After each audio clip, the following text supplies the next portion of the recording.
I don't know if there's such a thing as a Ph.D. in journalism. I think that's kind of nuts. It's kind of crazy. I mean, would you trust a person with a Ph.D. in journalism even? No, you want people who've done the job, right? And so that's what you want. There are schools of journalism. I'm sure many of them have their virtues and people learn when they go to them, but I'm often asked, should I go to a school of journalism? Should I get a master's in journalism? My advice usually is no. Go do a job. You'll learn more in 2 years at a city newspaper than you will at the Columbia School of Journalism getting a master's degree, I would assert. I had a student years ago coming to my office and seeking career advice and so forth, and she was interested in a career in the media. And so I asked her a question I often ask students, which is, what do you want to do when you grow up?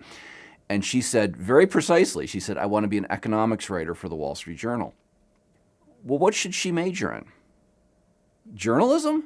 Like, no, go major in economics. Go learn some economics from our amazing economics professors here. Fill your head with real knowledge about economics. I will work with you on the journalism. We'll do it as a minor. We'll do some writing courses. More importantly, you're going to work at our campus newspaper. You're going to go there in the newsroom. You're going to do the job. You learn journalism by doing it. And so that's the fundamental philosophy behind what we do here, is that journalism is a minor at the college. It's not a major, and people often scratch their heads and say, why not? Because at a lot of places it is a major, but a minor is exactly where we want it, because we actually would prefer our students to major in a traditional academic discipline. We want them to major in something like history or English or biology and learn from our great professors who teach in these traditional disciplines. And I actually think that helps you become a journalist. A question I often get from students and then a lot from their parents is, why a career in media? Why should I do this? And behind it is a kind of concern about the future of media. Is the media in trouble in just a basic economic way? And the answer is that yes. I mean, that's all true on the one hand. On the other hand, my goodness, the media is important and powerful, maybe now more than ever before. Journalism today has never been worse, and it's never been better. And that's a kind of paradox. It's never been worse in the sense that, when you look at surveys of the American public, they trust journalists, I think, less than members of Congress, which have always had a low mark, but there's been a steep decline in trust in all kinds of institutions, but Americans don't trust the media. So there is a kind of crisis in the media. It's never been worse. On the other hand, it's never been better. And here's what I mean by that is never before we had better tools for finding the truth about our world than we have right now. There's so many different news sources, some not so good, some excellent, if you find the right ones. You can really have better information about our world than Americans ever before have had.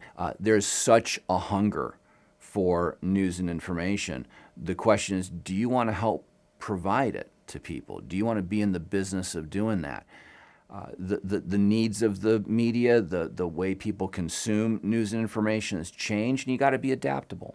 This has always been true in journalism. When radio was new, that was a kind of crisis for newspapers. When television was an invention, that was a kind of crisis for radio and newspapers.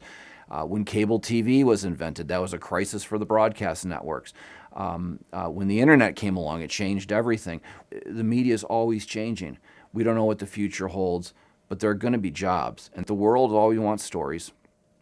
Do you want to help tell them? It's hard for writers to change the world, but we certainly can nudge it along in certain directions, especially if you have a commitment to the truth and wanting to find certain stories and telling them.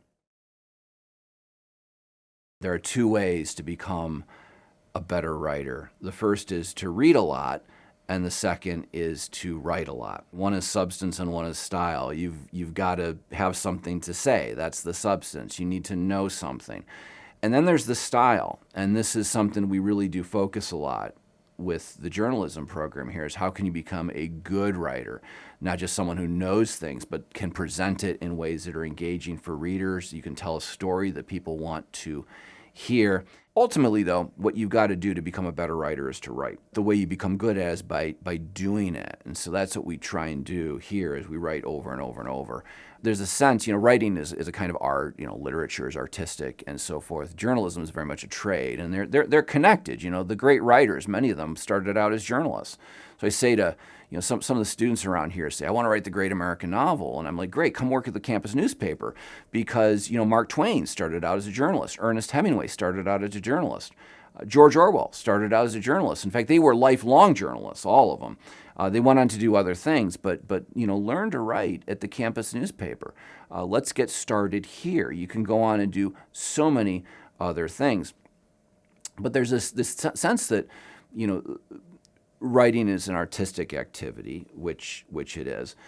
And there's also a mistake people make about that, is they sometimes think that you get inspired and then you write. And of course, when you write, it's good to have a concept in mind, kind of sense of what you want to do.